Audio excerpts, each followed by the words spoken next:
it's Lorna here. I can't make it to the main meeting this month, but I've had a huge mailing from National that I wanted to keep you updated of, and because there's so much of it, and I thought, well, it would take so long in the main meeting anyway, that I would record this little video to keep you updated of it. This pile here isn't even half of it, but this is just what I'm going to go through with you. So first of all, I wanted to tell you about the annual general meeting, which is taking place on the 1st of June in Cardiff. There's going to be an extraordinary general meeting as well that day, and the purpose of that will be to vote in the new resolution. We've had the draft of the new resolution sat on our table of information for a long time, so it's been there for you to peruse if you've been at any of the West Ealing WI meetings over the past few months. It's been out for consultation for a long time. So the extraordinary general meeting will be to vote in this. So I don't think we could complain about it, even if we wanted to, but I don't think that we do. So that's notice of the extraordinary meeting. I've got a long explanation of the changes to the governing documents, and I'll just go over some of the big ones. One of the big ones is about the first statement about the WI. I'm gonna read that out to you because it previously used to be about rural women and rural life and rural activities, but now that there's so many urban groups, they've wanted to update it. So the values and objects of the Women's Institute are as follows, or will be as follows once it gets voted in. The WI organisation is based on the ideals of fellowship, truth, tolerance and justice. I don't think that's changed. With its original roots in rural and agricultural communities, it now embraces the interests of women in both rural and urban communities. That bit's new. All women who are interested in the values and purposes of the Women's Institute organisation may join, no matter what their views on religion or politics may be. The organisation is non-sectarian and non-party political. This does not prevent WIs from concerning themselves with matters of political and religious significance, provided the views and rights of minorities are respected, and provided the organisation is never used for party political or sectarian purposes. WIs are charitable, and everything they do must be consistent with that special legal status. So the main thing that's changed about that is about the rural and recognising the urban, that kind of thing. The objects I don't think have changed too much. The main purpose of the Women's Institute organisation are to advance the education of women and girls for the public benefit in all areas, including, brackets without limitation, close brackets, 1. Local, national and international issues of political and social importance. 2. Music, drama and other cultural subjects.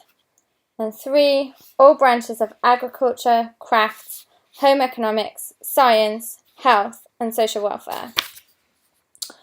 And so that was point A, and point B is to promote sustainable development for the public benefit by 1. Educating people in the preservation, conservation and protection of the environment and the prudent use of natural resources, and 2. Promoting sustainable means of achieving economic growth and regeneration. C is to advance health for the public benefit, and D is to advance citizenship for the public benefit by the promotion of civic responsibility and volunteering. In Rule 3, sustainable development means development which meets the needs of the present generation without compromising the ability of future generations to meet their needs. And 5, the Women's Institute organisation seeks to give women the opportunity of working together through the Women's Institute organisation in their communities, of developing their capacity and skills, and of putting into practice those ideals for which the Women's Institute organisation stands. So I don't think there's a huge amount that's drastically changed there, but it's just been sort of updated to bring it up to the present day. The The things that they've said, that have changed. Just the update of the object to, and then some changes to the Constitution in relation to the laws governing charities, about the personal benefits which a trustee of a charity can receive from that charity, update on electronic communications,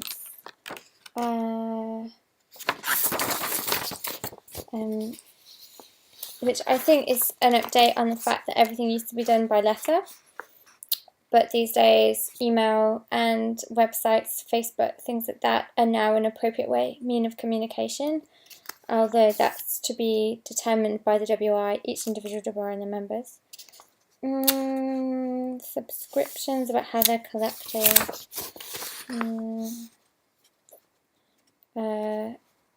More information about what happens when a committee dies. Not dies, but it's the wrong term. Basically, should be modernised to include a rule which makes it clear when WI committee members must cease to act. So I think that's in case of, it's about removing people from the committee if there was a problem with them. Information about the timing of the annual meeting, particularly in relation to when a WI has been set up. Things about the county federations, the meetings of the National Federation, small changes to the committee of the National Federation, which is the minimum time which a candidate for membership must serve on a federation board, and some legal, technical and administrative changes. So this document, along with the draft, which is the draft of the Constitution that will be voted in on the 1st of June, will be at the meeting on Tuesday for you to have a look at. And what's this? Oh, and then the timetable of, if it gets voted in, the timetable for introducing it. So it will just be as soon as it gets voted in on the 1st of June, that will become our new Constitution. We have an orange form, it looks a bit yellow on my screen, but this is in case anybody, so Emma will be the WI Link delegate, which means that she will be at the annual general meeting and she will vote on behalf of us and of a few other Middlesex Federation WIs. But she also has the opportunity to raise an issue or raise a question on the floor, but she can't just do it on the day. It has to be submitted beforehand so that, I guess, it gives the committee, the National Federation Committee, time to prepare an answer if it gets raised.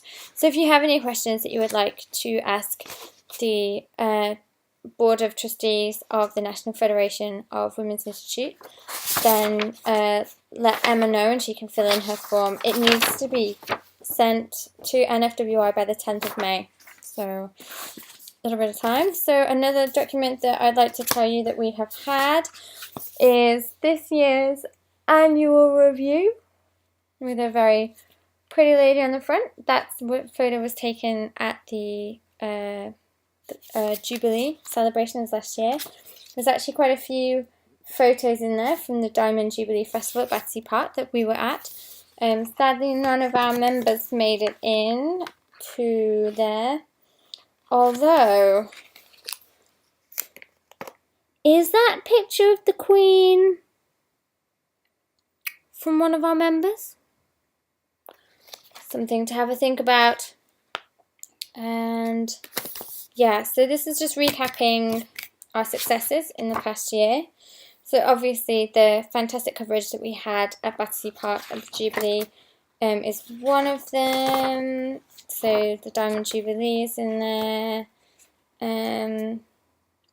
Some pictures of Gothic Valley and stuff about the WI advisors. Oh, a bit about this can't remember what it's called. The walking big walk little splash is in there. Some other sporting things. Information about like the craft clubs that have gone on. There's a picture from the last year's AGM where we knitted and did the world record for the most people knitting in one time. So that's our award-winning knitted chain. Oh, a bit of information about Denman. I imagine there'll be some questions about Denman at the AGM. Update from the Chair of Public Affairs Committee about the midwives and also about the legal action group. There was a big vote in Parliament about that. Update from WI Enterprises. Wales. Mention about the Olympic Games that happened last year. And just a general update. I believe that this is available on the WI website, and this will go on display at all of our meetings for next year.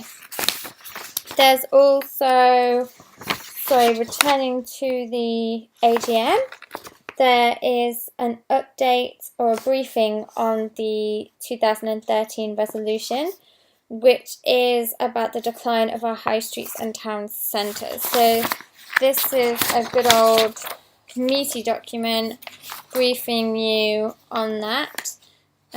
We've already voted on this at the last meeting. We voted that we would vote for the resolution. But this is telling us why we should campaign on it, some of the common problems, what's the cause of it, some policy developments of note, and what things that we could bring to this campaign. So the strength of the WI in such a campaign would likely be threefold. One, the experience that members could share about their high street. So we would have examples of success stories from our communities that we could share. The practical positive action that members could take to support the high street with campaigning, holding days of action, using local knowledge to bring successful case studies and initiative to life in different areas, and also the pressure that our members can bring to bear on local and national government. So that will also be on display at the meeting. I need to tell you that the NFWI headquarters in London will be hosting an open day this year. 2 open days. Well, 1 open day, 2 sessions. That's going to be on Wednesday the 16th of October and Thursday the 17th of October.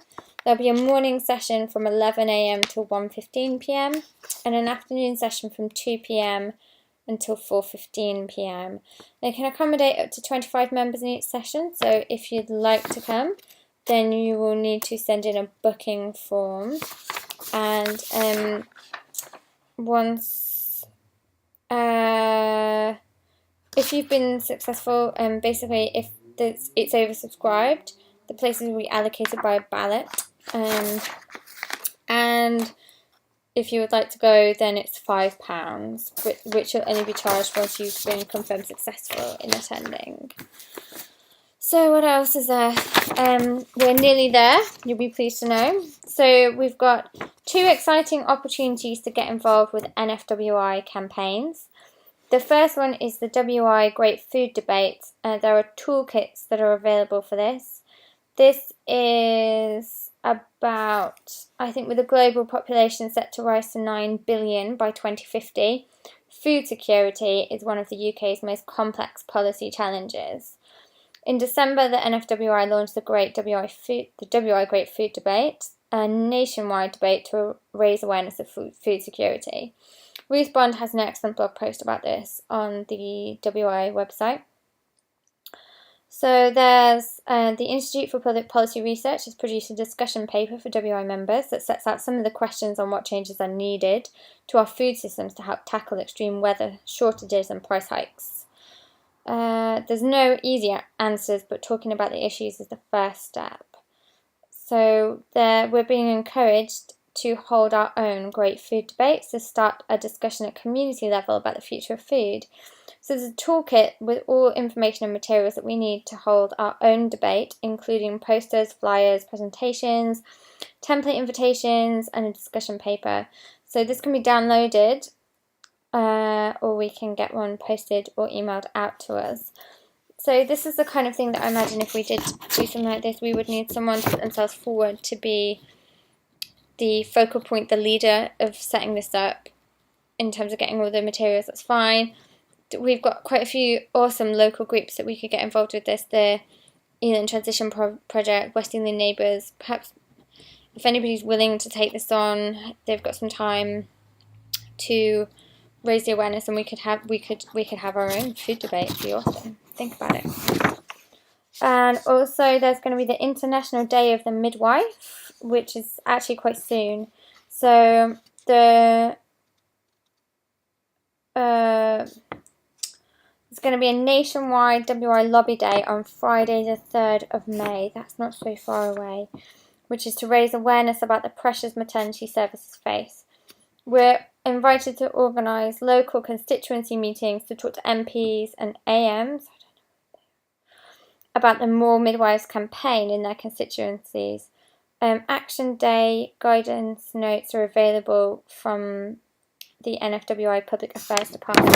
I'm going to give this to Emma. If anybody wants to take the charge on either of these campaigns, that would be amazing. Let's get ourselves up there. And the final thing that I wanted to share with you is the WI guide. So this is a new concept that has been released, and it's about the WI as a concept and as a brand, and how we should be positioning ourselves, how we should be selling ourselves to get more members, to talk about what we're doing. So it's a really good idea to have a flick through this to find out what our brand position is, so that when you're talking about how wonderful the WI is, that you're getting in some of the key messages that we all need to be getting there to help promote ourselves. It's quite an interesting little booklet. It doesn't take too long to have a flick through. So basically, the brand, the key brand message is inspiring women. It's at the heart of our brand. It is drawn from the WI's role as an organisation that gives greater meaning to women's lives, as well as reflecting the diversity and relevance of the WI in the world today. The key messages that we need to be more is to help us be more consistent in how we talk about the WI. They've pulled together 3 key messages which enhance inspiring women and express some of the key strengths of the WI in shorthand. And I think they are maybe these. The WI is here to inspire you. The WI is everything you want it to be, and the WI is what you make of it. And there's some brand guidelines. The ingredients for a good WI, which include make it inclusive. Everybody should have an opportunity to be heard and contribute. It takes effort to keep remembering to look outwards and to keep your WI alive with new inspiration. Each meeting is an opportunity to talk, keep it new, keep it alive, inform and inspire. So, and then there's this lovely page that says that the WI is creative, active, principled, relevant and welcoming. That might have been back to front for you, I'm not sure.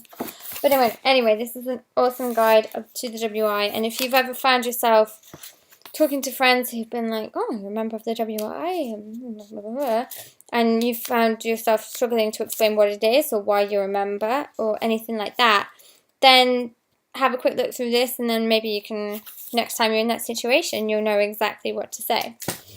Well, that's it from me. Thank you so much for going through this whole mailing. I know there's a lot to take in, but it's all really important stuff. So I hope you have a wonderful time on Tuesday with the gardening.